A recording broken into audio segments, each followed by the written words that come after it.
Welcome back to the consultant and coach. It's great to have you here after a bit of a break.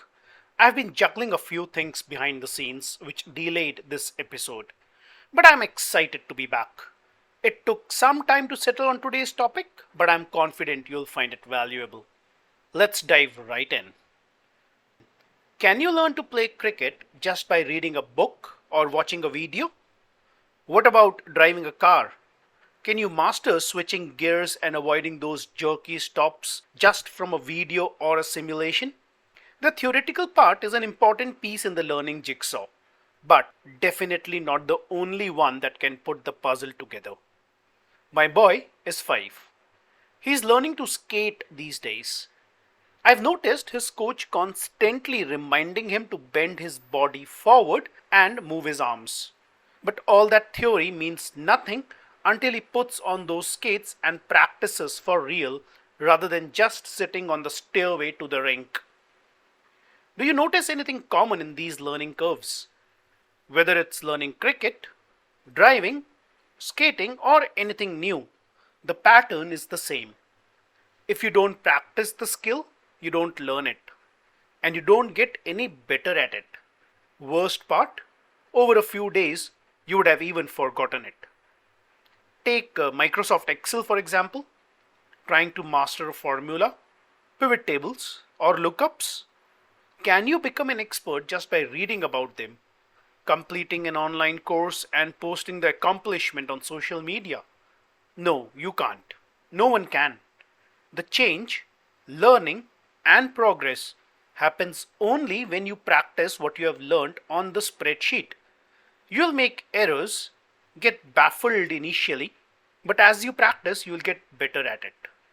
In learning science, we refer to this as 70-20-10 principle.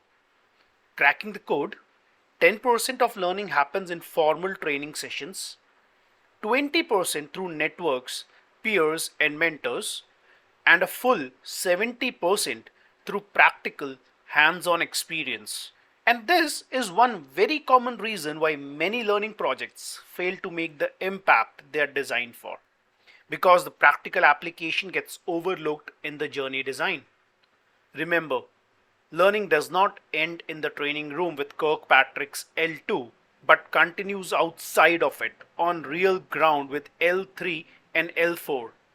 That's behavior change and result impact. So when you design your learning journey, ensure you have reinforcement measures that follow up with the theoretical gyan to improve retention and scale adoption and implementation. I've always believed that while learning is sparked in the training room, it truly matures and solidifies outside of it. In this episode, I'll talk about how you can include the 70-20-10 principle in your learning journey design to drive the change, move the needle, make the impact, and measure it too. Practicality is one of the key elements of the adult learning principle. According to andragogy, adult learners value practical knowledge that directly improves their skill, enhances their work, and boosts their confidence. Have you heard about the Ebbinghaus forgetting curve, also known as curve of forgetting? It illustrates how quickly people forget newly acquired information without conscious effort to retain it. For instance, individuals may lose up to 50% of new knowledge within the first hour and as much as 70% after 24 hours. By the end of a week, only about 25% of the knowledge or skill may be remembered, and half knowledge is more harmful than no knowledge. This makes it extremely critical for learning partners to include interventions that connect with learners and continue the learning even after the formal session has happened. Here are a few tips in line with adult learning that will help you drive your learning journey and deliver magical results to your business partners. First, executive sponsorship. For an L&D initiative to succeed, it's essential to align all stakeholders, including executives and business leaders, with the learning objectives and outcomes. This alignment builds trust and confidence among leaders while ensuring that the learning strategy is in sync with overall business goals. Regularly involve leaders in key meetings and decision making processes to keep them informed. Implementing a RACI metrics can help clarify responsibilities, keep stakeholders updated, and hold teams accountable. Additionally, periodic advocacy and encouragement from leaders can motivate learners and reinforce engagement after your formal session in the room is over. That's where the 10% learning happened. Second, offer the right environment. When you first complete a classroom or an online MS Excel program, your confidence is sky high. You feel like an expert, already eager to assist others, even those who don't need help. However, as time passes by, you get buried in meetings, timelines, and presentations. In all of this, your follow up learning practice from Excel training gets lost somewhere. And then one fine day, when you need to use a pivot table, you are scrambling for help. This highlights the importance of creating and offering an environment where learners can consistently practice their skills without fear of failure. Ongoing support and practice opportunities are essential to ensure knowledge retention and boost long term confidence. To foster shared responsibility and accountability, work closely with business partners. Encourage line managers to hold regular weekly or fortnight check ins with their teams. This motivates members to discuss what they have learned, how they have implemented it, and what has been the impact or how it benefited their work. Sharing knowledge not only strengthens understanding but also improves overall team performance and growth. Third, observation drives change.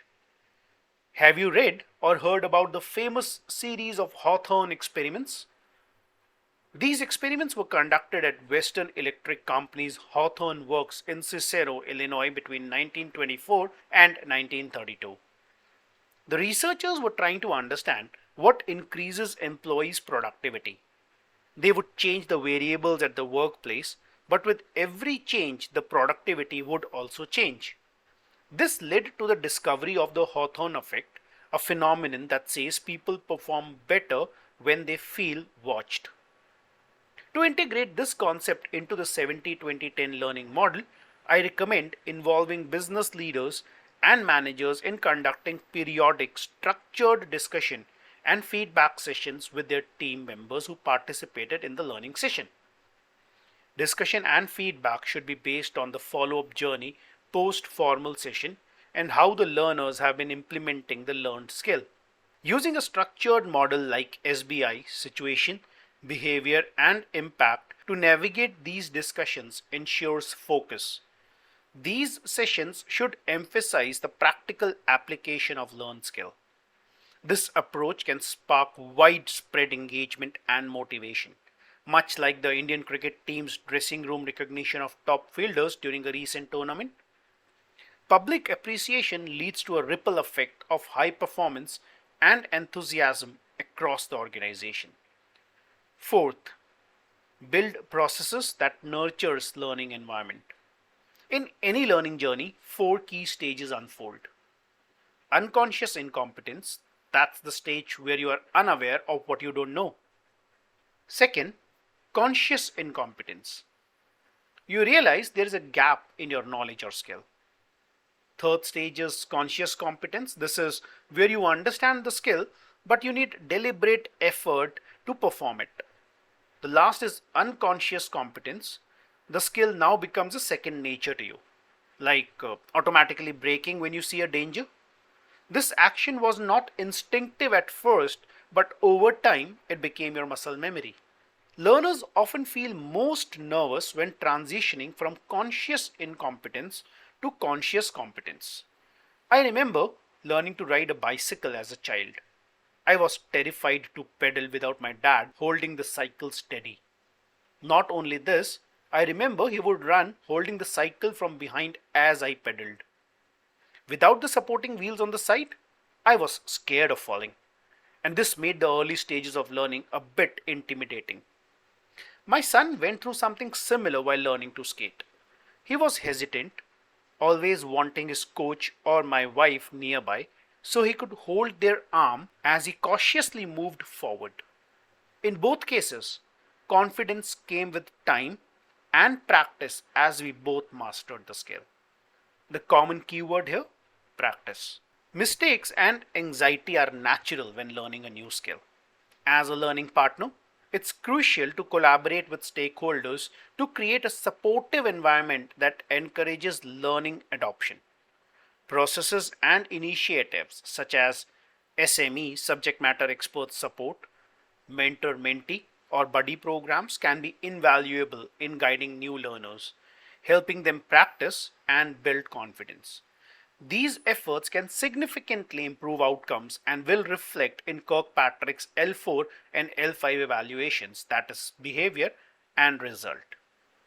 To ensure successful learning journeys, you should work closely with business leaders to design and implement these initiatives.